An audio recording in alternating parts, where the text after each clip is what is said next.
प्रदोष व्रत कथा। प्रदोष व्रत की कथा समुद्र मंथन से जुड़ी हुई है। जैसे कि हम सभी जानते हैं, इसी समुद्र मंथन के कारण भगवान शिव को हलाहल विष पीना पड़ा था। प्रदोष व्रत कथा समुद्र मंथन या समुद्र मंथन और भगवान शिव द्वारा हलाहल विष पीने से जुड़ी हुई है। अमृत या जीवन का अमृत पाने के लिए देवताओं और असुरों ने भगवान विष्णु की सलाह पर समुद्र मंथन शुरू किया।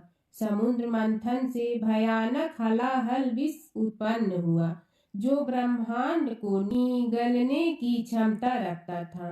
भगवान शिव देवताओं और राक्षसों के बचाव में आए और उन्होंने हलाहल विष पी लिया। पौराणिक कथाओं के अनुसार देवता और असुर दोनों ही अमृत की खोज में भगवान विष्णु के पास पहुँचे। भगवान विष्णु के सलाह पर समुद्र मंथन किया गया। इस समुद्र मंथन में कीमती रत्न, आभूषण इत्यादि देवताओं और असुरों के द्वारा प्राप्त किया गया। साथ ही अमृत और हलाहल विष प्राप्त हुए। यह हलाहल विष इतना ज्यादा जहरीला और खतरनाक था कि यह पूरे ब्रह्मांड को नष्ट कर सकता था। इसलिए ब्रह्मांड की रक्षा हेतु भगवान शिव ने इस हलाहल विष को अपने कंठ में धारण कर लिया। राक्षसों और देवताओं ने समुद्र मंथन जारी रखा और अंततः चंद्र पखवाड़े के 12वें दिन उन्हें अमृत मिला। 13वें दिन देवताओं और असुरों ने भगवान शिव को धन्यवाद दिया। माना जाता है कि भक्ति से प्रसन्न होकर भगवान शिव ने नंदी बैल के सिंहों के बीच नृत्य किया था। जिस समय शिव अत्यंत प्रसन्न थे, वह प्रदोष काल या गोधूली समय था। ऐसा माना जाता है कि भगवान शिव इस अवधि के दौरान बेहद प्रसन्न होते हैं और सभी भक्तों को आशीर्वाद देते हैं और त्रयोदशी के दिन प्रदोष काल के दौरान उनकी इच्छाओं को पूरा करते हैं। प्रदोष को प्रदोष कहने के पीछे एक कथा जुड़ी है। संक्षेप में यह कि चंद्र को क्षय रोग था, जिसके चलते उन्हें मृत्यु तुल्य कष्टों को झेलना पड़ा। भगवान शिव ने उस दोष का निवारण कर उन्हें त्रयोदशी के दिन पुनः जीवन प्रदान किया था। अतः इसीलिए इस दिन को प्रदोष कहा जाने लगा। हालांकि प्रत्येक प्रदोष की व्रत कथा अलग अलग है। स्कंद पुराण में प्रदोष व्रत के महात्म्य का वर्णन मिलता है। इस व्रत को करने से सभी तरह की मनोकामना पूर्ण होती है। इसमें एक विधवा ब्राह्मणी और शांडिल्य ऋषि की कथा के माध्यम से इस व्रत की महिमा का वर्णन मिलेगा। पद्म पुराण की एक कथा के अनुसार चंद्रदेव जब अपनी 27 पत्नियों में से सिर्फ एक रोहिणी से ही सबसे ज्यादा प्यार करते थे और बाकी 26 को उपेक्षित रखते थे, जिसके चलते उन्हें श्राप दे दिया था, जिसके चलते उन्हें कुष्ठ रोग हो गया था। ऐसे में अन्य देवताओं की सलाह पर उन्होंने शिव जी की आराधना की और जहाँ आराधना की वहीं एक शिवलिंग स्थापित किया। शिव जी ने प्रसन्न होकर उन्हें न केवल दर्शन दिए बल्कि उनका कुष्ठ रोग भी ठीक कर दिया। चंद्रदेव का एक नाम सोम भी है। उन्होंने भगवान शिव को ही अपना नाथ स्वामी मानकर वहां तपस्या करने लगा। इस स्थान का नाम सोमनाथ हो गया। प्राचीन काल में एक नगर में एक विधवा ब्राह्मणी रहा करती थी। पति की मृत्यु के बाद उसके पास लालन पालन करने का कोई साधन नहीं था, इसलिए वह भिक्षा मांगकर अपना जीवन व्यतीत कर रही थी। रोजाना की तरह एक दिन जब वह भिक्षा मांगकर वापस अपने घर की ओर लौट रही थी, तो उसे रास्ते में 2 बालक दिखे, जो कि अकेले थे और अपना रास्ता भटक गए थे। ब्रह्माणी दोनों बालकों को अपने साथ घर ले आई और पालन पोषण करने लगी। जब वे दोनों बालक बड़े हो गए तो ब्रह्माणी उन्हें लेकर ऋषि शांडिल्य के आश्रम गई। वहां जाकर ब्रह्माणी ने ऋषि शांडिल्य से अनुरोध किया कि वह अपने तपोबल से बालकों के बारे में पता लगाए और ऋषि ने ब्रह्माणी का स्वच्छ मन देखकर उसकी बात मान ली। ऋषि ने अपने तपोबल से पता लगाया और बताया कि यह कोई साधारण बालक नहीं है, बल्कि ये दोनों बालक विदर्भ राज के राजकुमार हैं। गंधर्व नरेश के आक्रमण से इनके पिता का राजपाट छीन गया है। यह सुनकर ब्रह्माणी ने ऋषि से कहा कि कोई ऐसा उपाय बताएं जिससे बालकों को अपना राजपाट व घर परिवार वापस मिल जाए। ऋषि शांडिल ने ब्रह्माणी और राजकुमारों को प्रदोष व्रत की महिमा बताई और यह व्रत रखने की सलाह दी। ब्रह्माणी और दोनों राजकुमारों ने विधि विधान से प्रदोष व्रत करने लगे। एक दिन बड़े राजकुमार की मुलाकात अंशुमति से हुई और दोनों एक दूसरे से प्रेम करने लगे।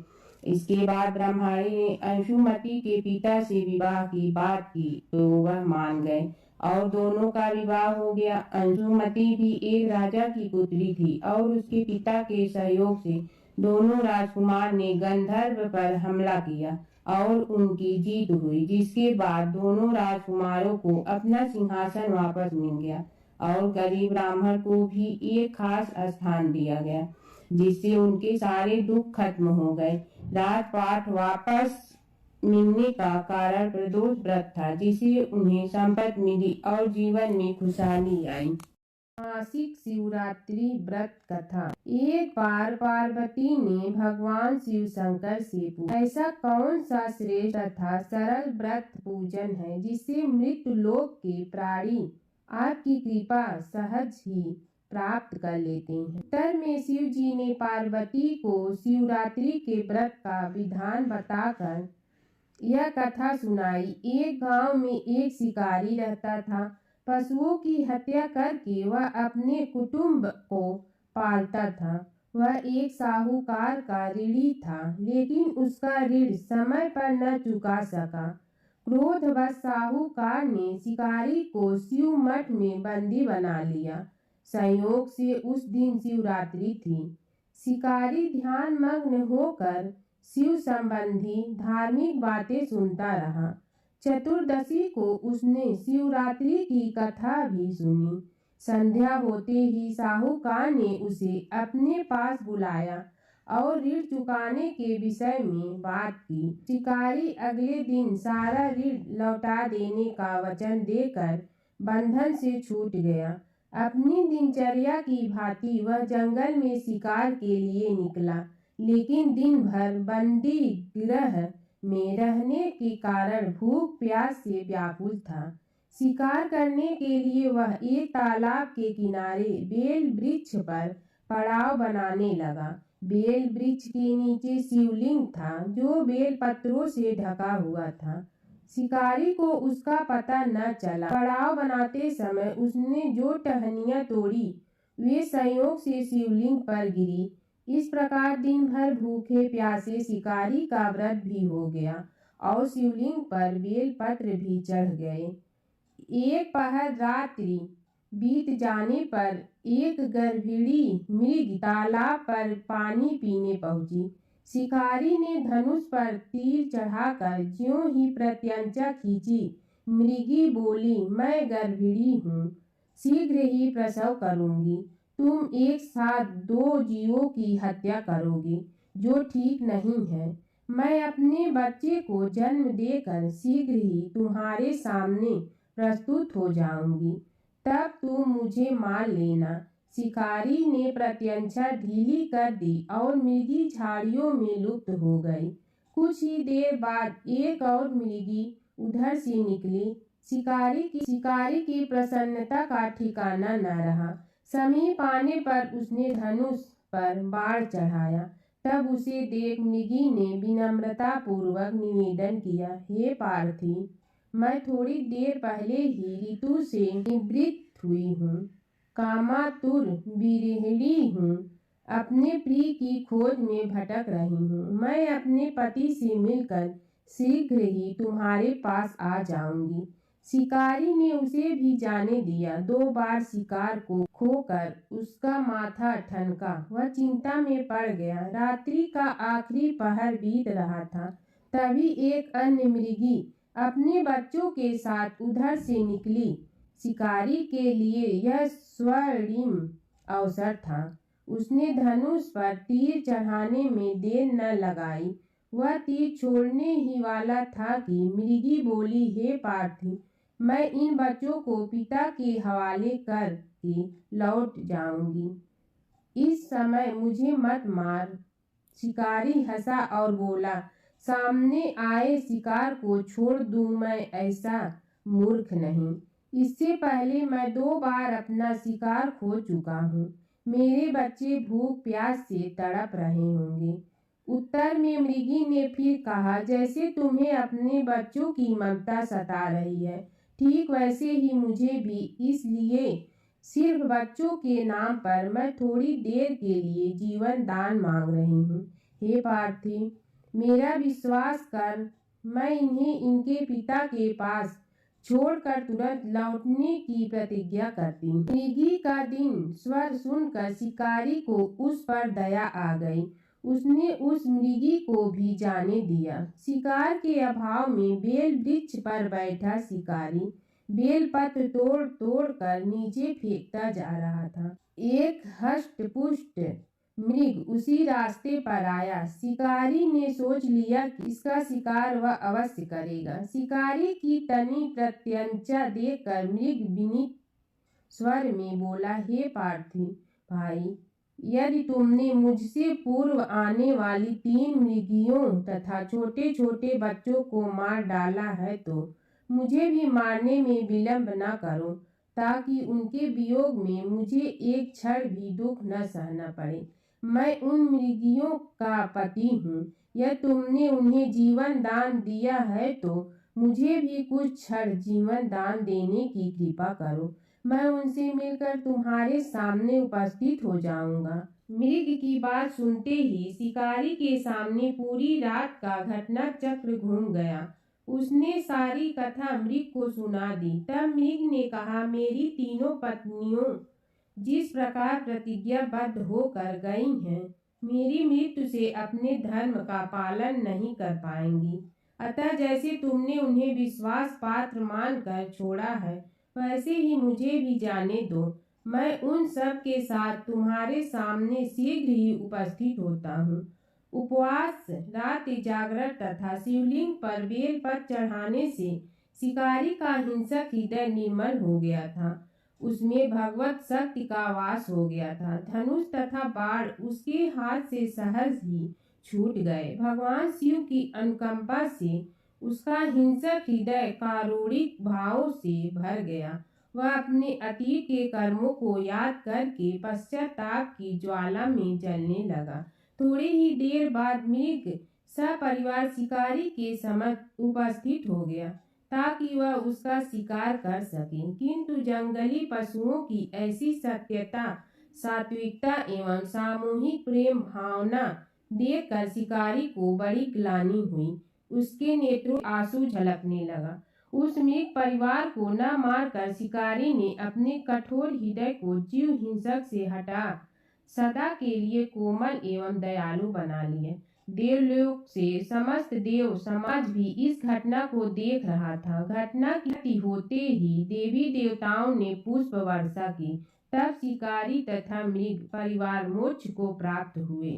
सोमवार व्रत कथा। एक साहूकार बहुत अमीर था। उसके पास धन की कोई कमी नहीं थी। साहूकार के पास सभी सुख और ऐश्वर्य के साधन थे, किंतु उसको एक ही दुख था कि उसके कोई औलाद नहीं थी। दिन रात वह इसी चिंता में लगा रहता और वह पुत्र पाने के लिए हर सोमवार को भगवान चंद्रदेव व शिव जी की पूजा करता। वह व्रत रखता था। साहूकार की भोलेनाथ के प्रति ऐसी भक्ति देखकर एक बार माँ पार्वती जी ने शिव जी से कहा, हे नाथ, ये साहूकार आपका अनन्य भक्त है और सदैव ही आपका व्रत और पूजा भक्ति भाव से किया करता है। आप कृपा करके इसकी मनोकामना को पूरी कर दें। पार्वती जी के ऐसा वचन सुनकर भोलेनाथ ने माँ गौरी से कहा, हे पार्वती, यह संसार एक कर्म क्षेत्र है। यहाँ जो भी जैसा कार्य करता है उसे वैसा ही फल मिलता है। अर्थात जैसा कार्य मनुष्य करता है वैसा ही परिणाम भोगता है। किंतु माता पार्वती आग्रह पूर्वक बोली, हे महादेव, यह आपका अनन्य भक्त है। यदि इसको कोई भी दुख है तो आपको उसे अवश्य दूर करना चाहिए। यदि आप अपने भक्तों की मनोकामनाएं पूरी नहीं करेंगे तो क्यों मनुष्य आपकी भक्ति सेवा व पूजन करेगा। पार्वती जी के इस आग्रह को सुनकर शिव जी ने कहा, हे शिवे, इस साहूकार के कोई पुत्र नहीं है, इसी कारण यह दिन रात चिंतित व दुखी रहता है। इसके भाग्य में संतान न होने पर भी मैं इसे पुत्र प्राप्ति के लिए वरदान देता हूँ, किंतु इसका पुत्र केवल 12 वर्ष तक ही जीवित रह सकता है, इसके बाद वह मर जाएगा। इससे अधिक मैं इस साहूकार के लिए कुछ नहीं कर सकता। यह सब बातें साहूकार सुन रहा था। उसे यह सारी बातें सुनकर न कोई खुशी हुई और न ही कोई दुख। वह पूर्व व्रत शिव की पूजा व व्रत करता रहा। कुछ समय पश्चात साहूकार की पत्नी गर्भवती हो गई और 10वें महीने में उसने एक बहुत ही सुंदर पुत्र को जन्म दिया। साहूकार के घर में बहुत खुशियां मनाई गई, किंतु साहूकार ने अपने पुत्र की 12 वर्ष की उम्र जानकर कोई खुशी प्रकट नहीं की और इस संबंध में किसी को कोई भेद भी नहीं बताया। वह बालक धीरे धीरे बड़ा होने लगा। जब वह बालक 11 साल का हो गया तो बालक की माता ने साहूकार से उसके विवाह के लिए कहा, किंतु साहूकार ने कहा कि मैं इसे काशी जी पढ़ने भेजूंगा। साहूकार ने अपने साले को बुलाकर कहा कि तुम इस बालक को काशी पढ़ाने ले जाओ और इसे विधिवत शिक्षा ग्रहण कराओ। साहूकार ने उसको बहुत सा धन देकर कहा कि रास्ते में जहाँ कहीं भी ठहरो वहाँ यज्ञ और ब्राह्मणों को भोजन कराते जाना। इस प्रकार वह दोनों मामा भांजे रास्ते में यज्ञ करते, दान देते और ब्राह्मणों को पूजन कराते जा रहे थे। रास्ते में एक शहर पड़ा। उस शहर में राजा की कन्या का विवाह था। एक अन्य राजा का लड़का बारात लेकर आया था, लेकिन वह एक आंख से काना था। लड़के के पिता को इस बात की चिंता थी कि वर को देखकर कन्या के माता पिता विवाह में किसी प्रकार की अड़चन न डालें। इसी कारण जब उन्होंने साहूकार के अति सुंदर बेटे को देखा तो उसके मन में विचार आया कि क्यों न इस लड़के से विवाह का कार्य पूर्ण करा लिया जाए। यह विचार कर उसने लड़के और उसके मामा से कहा कि यदि आप फेरे व कन्यादान का कार्य पूर्ण करा देंगे तो आपकी बड़ी कृपा होगी और हम आपको बहुत सारा धन देंगे। साहूकार के लड़के और उसके मामा ने इस बात को स्वीकार कर लिया था। विवाह का काम भली प्रकार से पूरा हो गया। जब वह लड़का जाने लगा तो उसने चुपके से राजकुमारी की चुनरी पर लिख दिया कि तेरा विवाह मेरे साथ हुआ है, लेकिन जिसके साथ तुम्हें भेजा जाएगा वह एक आंख से काना है। मैं काशी जी को जा रहा हूँ। राजकुमारी ने जब इस प्रकार लिखा पाया तो उसने काने राजकुमार के साथ जाने से इनकार कर दिया और कहा कि यह मेरा पति नहीं है। मेरा विवाह जिसके साथ हुआ है वह काशी जी गया है। राजकुमारी के पिता ने यह सब जब सुना तो उसने अपनी कन्या को विदा करने से इनकार कर दिया। बारात वापिस चली गई। उधर साहूकार का लड़का और उसका मामा काशी जा पहुँचे, जहाँ लड़के ने पढ़ना शुरू किया तथा अपना अतिरिक्त समय मामा भांजा यज्ञ दान आदि में व्यतीत करने लगे। इस प्रकार कई महीने बीत गए। जब लड़का 12 साल का हुआ तो उस दिन लड़के के मामा ने यज्ञ का आयोजन कर रखा था। अचानक ही लड़के की तबीयत खराब हो गई। लड़के के मामा ने कहा कि अंदर जाकर सो जाओ। लड़का अंदर जाकर सो गया। थोड़ी देर पश्चात लड़का मर गया। जब लड़के के मामा ने देखा कि वह मर गया है तो वह बहुत दुखी हुआ। उसने सोचा कि मैं पहले यज्ञ पूरा कर लूं, तब कुछ सोचूंगा। लड़के के मामा ने यज्ञ पूरा किया और फिर रोना प्रारंभ कर दिया। वह बहुत जोर जोर से रो रहा था। संयोगवश शिव जी और पार्वती उधर से जा रहे थे। पार्वती जी ने भगवान भोलेनाथ से कहा, हे नाथ, कोई दुखी व्यक्ति रो रहा है, उसके कष्टों को दूर कर दो। जब शिव जी और पार्वती जी वहां पहुंचे तो उन्होंने देखा कि वहां पर एक लड़का मरा हुआ पड़ा है। तब पार्वती ने देखते ही लड़के को पहचान लिया। पार्वती जी ने लड़के के मरने का कारण पूछा तो भोलेनाथ ने बताया, हे गौरी, इस लड़के की आयु इतनी ही थी, ये अपनी आयु पूरी कर चुका है। तब पार्वती जी ने विनम्रता पूर्वक कहा, महाराज, कृपा करके आप इस लड़के को जीवित कर दीजिए, नहीं तो इसके माता पिता इसके वियोग में तड़प तड़प कर अपनी जान दे देंगे। माता पार्वती की बात सुनकर शिव जी ने लड़के को पुनः जीवित कर दिया। शिव जी की कृपा से लड़का जीवित हो गया। शिव शंकर व पार्वती जी शिव धाम चले गए।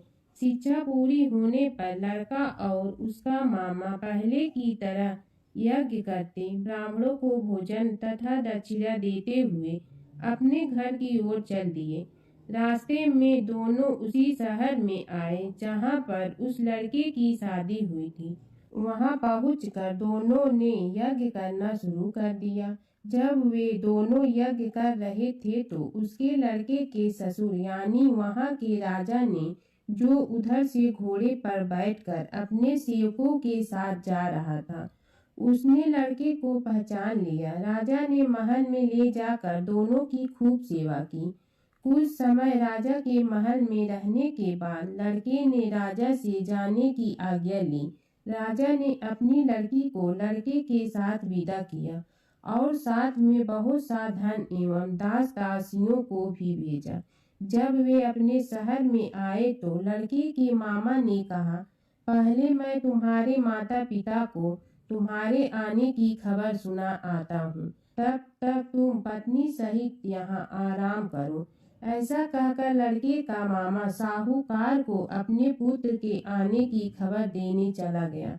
घर आकर उसने देखा कि उसके बहन और बहनोई छत पर बैठे हुए हैं और उन्होंने यह प्रण कर रखा है कि यदि उनका बेटा जीवित लौट आया तो वह छत से नीचे उतर आएंगे, नहीं तो छत से कूदकर अपने प्राण त्याग देंगे। लड़के के मामा ने जब यह समाचार उन्हें सुनाया कि उनका लड़का जीवित लौट आया है तो उन्हें विश्वास नहीं हुआ। तब लड़के के मामा ने शपथ खाकर कहा कि आपका पुत्र अपनी स्त्री और बहुत से धन और दास दासियों सहित घर आ गया है। तब साहूकार और उसकी पत्नी छत से नीचे उतर आए तथा प्रसन्नता के साथ अपने बेटे और बहू का स्वागत किया। सभी प्रसन्नता के साथ रहने लगे। इस प्रकार भक्ति भाव से जो भी प्राणी सोमवार के व्रत का पालन करता है तथा प्रेम पूर्वक इस कथा को सुनता या पढ़ता है तो उसके सभी कष्ट दूर होते हैं, सारी मनोकामनाएं पूर्ण होती हैं और इस लोक में सभी सुख सुविधाओं को भोग कर अंत में उसे शिवलोक की प्राप्ति होती है। इस प्रकार सोमवार के व्रत को 16 सोमवार तक करें, फिर उद्यापन करें। इस व्रत के प्रभाव से मानवों को सभी प्रकार के सुखों की प्राप्ति होती है। जय शिव ओंकारा प्रभु, जय शिव ओंकारा, ब्रह्मा विष्णु सदाशिव अर्धांगी धारा। जय शिव ओंकारा, एकानन चतुरानन पंचानन राजे, हंसासन गरुड़ासन वृषवाहन साजे। जय शिव ओंकारा, दो भुज चार चतुर भुज दस भुज अति सोहे, तीनों रूप निरखते त्रिभुवन जन मोहे। जय शिव ओंकारा, अक्षमाला बनमाला मुंडमाला धारी, चंदन मृग मद सोहे भोले शुभकारी। जय शिव ओंकारा, श्वेतांबर पीतांबर बागंबर अंगे ब्रह्मादिक सनकादिक प्रेतादिक संगे जय शिव ओंकारा करके मध्य कमंडलु और त्रिशूलधारी सुखकारी दुखहारी जग पालनकारी जय शिव ओंकारा ब्रह्मा विष्णु सदा शिव जानत अविवेका प्रणवाचर में शोभित ए तीनों एका जय शिव ओंकारा त्रिगुण स्वामी जी की आरती जो कोई नर गावे कहत शिवानंद स्वामी मन वांछित फल पावे जय शिव ओंकारा प्रभु जय शिव ओंकारा।